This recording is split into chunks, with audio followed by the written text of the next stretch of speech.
What's up, investors? It's the Russian dude. This is my 1000th video about the war. So here is the twist nobody saw coming. While Trump is busy promising the end of the war and India is quietly halving its Russian oil buys, there is a small but potentially explosive subplot brewing in Budapest. Vladimir Putin might just walk into a NATO country that is technically obliged to arrest him. You heard it right. Hungary is still under the jurisdiction of the International Criminal Court until April 2026. And yet, it is also preparing to host both Trump and Putin for a so-called peace summit. The math simply does not add up.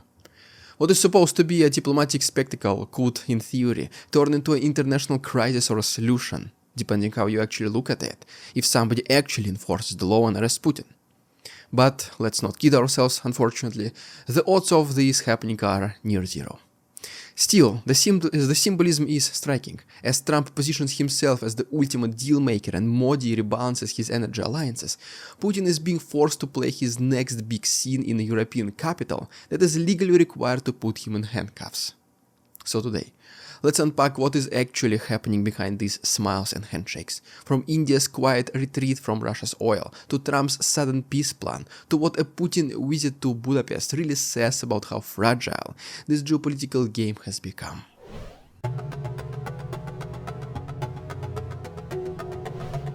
It started as a whisper in Washington. Indian refiners slashing Russian oil imports by half after productive discussions between Modi and Trump.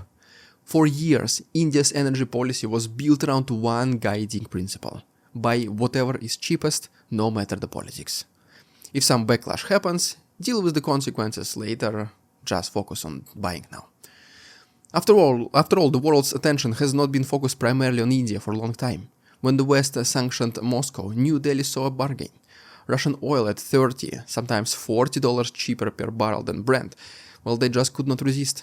Imports skyrocketed. By 2024, India was buying 1.75 million barrels per day, 36% of its total supply, and Moscow became its second largest source after the Middle East. But those days are fading. Under Trump's second term, the United States is not just waging trade wars, it's redrawing loyalty maps. His administration hit India with 50% tariffs on exports, accusing New Delhi of funding the war machine of Moscow. Makes sense, right? It was not just a slap on the wrist, it was economic blackmail disguised as moral outrage. So now, Modi has a choice: keep buying Russian oil and get crushed by the US tariffs, or cut ties and earn some goodwill. Besides that, more sinister for Putin reason is that it might be India's attempt to weaken Russia. We spoke about it in the past already, but basically, China and India are main funders of Putin's war through oil purchases. Sure, the prices are nowhere near close to what they used to be in the past, but still high enough to keep the fight going. It is now India and China who dictate the rules to Russia. They have the control of Putin's oil empire, because if they stop buying, Putin loses everything. So out of friendship, they kept the money flowing in exchange for cheap oil, at least for now. But let's not forget, these are India, China and Russia we're talking about, not exactly very loyal alliance.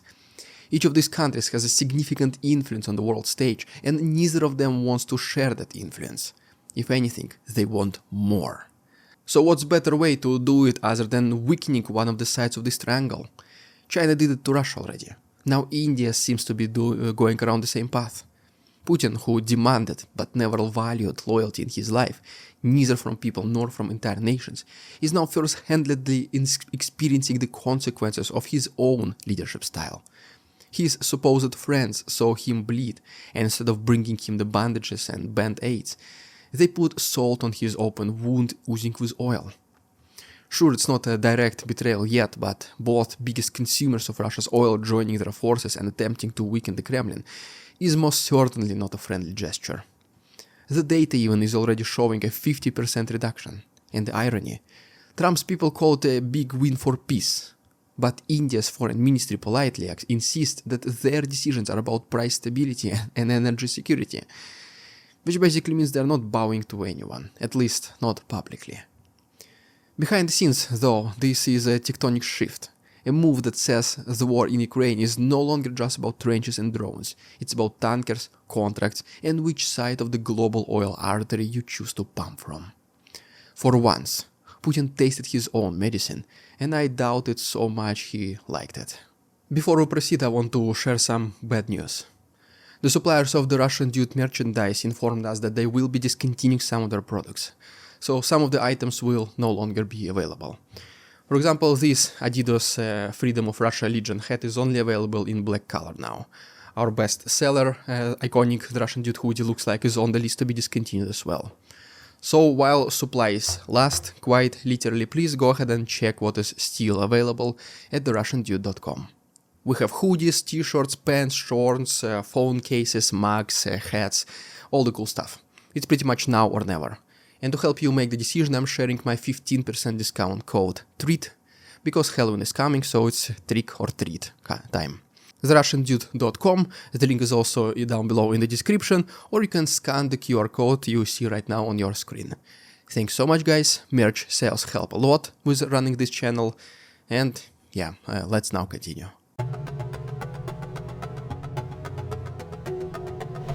You know, things are getting weird when Donald Trump starts calling himself a peace broker. After months of unpredictable threats, Twitter-grade diplomacy, and half-serious mentions of sending Tomahawks, Trump suddenly reinvented himself as a statesman. His announcement: a very productive 2.5-hour phone call with Putin.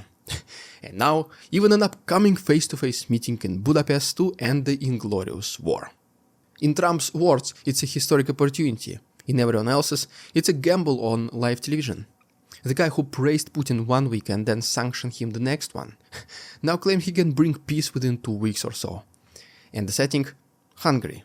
Europe's loudest pro-Russia's outlier, ruled by Viktor Orbán, the man who proudly calls his country the island of peace while hosting Putin under NATO's nose.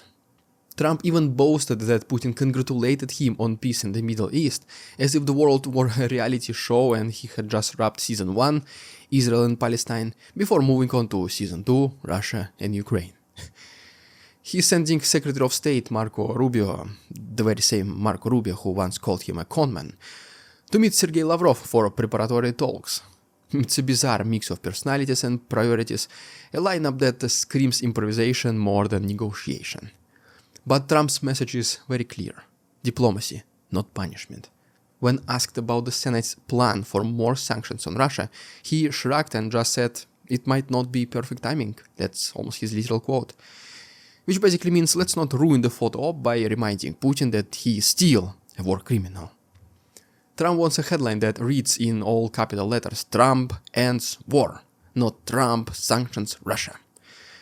For him, peace is a brand and Budapest is about to become its launchpad. Or actually will it?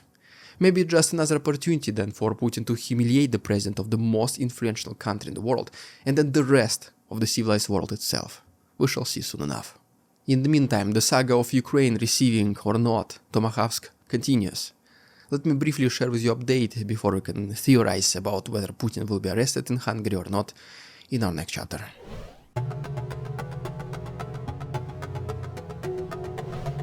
Of course, no peace process would be complete without the man whose country is actually at war. President Vladimir Zelenskyy is scheduled to meet Trump at the White House. By the moment of recording this video, he already did, but I don't have much updates yet.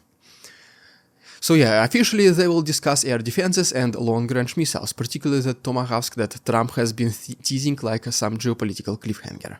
We expect the same momentum that stopped war in the Middle East to stop Russia's war against Ukraine, Zelenskyy wrote. But even he knows that this so-called quote-unquote momentum might just be Trump's latest stage performance.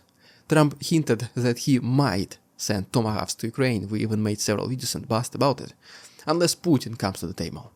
It is the same carrot and stick routine that he has used his whole life pretty much. Threaten with one hand and then flatter with the other, almost sometimes at the same time. For Putin it's a test of patience, for Zelenskyy it is a test of survival. To Kremlin predictably downplayed the missile talk, claiming Tomahawks will not change the situation on the battlefield. But they still panicked enough to request a 2-hour call between Trump and Putin, because nothing terrifies Moscow more than losing control of the narrative. And here is another thing. If Trump can somehow persuade Zelenskyy to accept a ceasefire deal, even one that freezes the frontlines in Russia's favor, he can parade it as a victory. It would not matter if Ukraine loses territory. What matters is that Trump ended the war. The most important thing for him is once again the headline. The optics would be perfect. America would look strong, Trump would look presidential, and Putin would look legitimized. Everyone wins except the Ukrainians who fought and died for every inch of that land. Meanwhile, Europe is holding its breath, because if Budapest becomes the stage where Trump and Putin shake hands, it will mark the very first time in modern history that a NATO capital hosts both sides of an active war, one of whom has an active ICC, International Criminal Court, arrest warrant. Which brings us to the question nobody dares to ask loud. What happens if Putin actually shows up?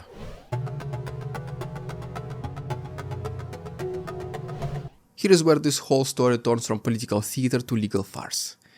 Technically, Hungary is still bound by the International Criminal Court's rules, which means if Vladimir Putin steps foot in Budapest, local authorities are obliged to arrest him for war crimes, specifically for the mass abductions of Ukrainian children, among dozens other. Germany's foreign ministry even reminded them of that fact, bluntly, straight to the point, stating, if Putin visits, Hungary must arrest him. It's black and white law. But in the real world, well, as you guessed it, it's never that simple. Earlier this year, Viktor Orbán's government quietly announced Hungary's intention to withdraw from ICC jurisdiction.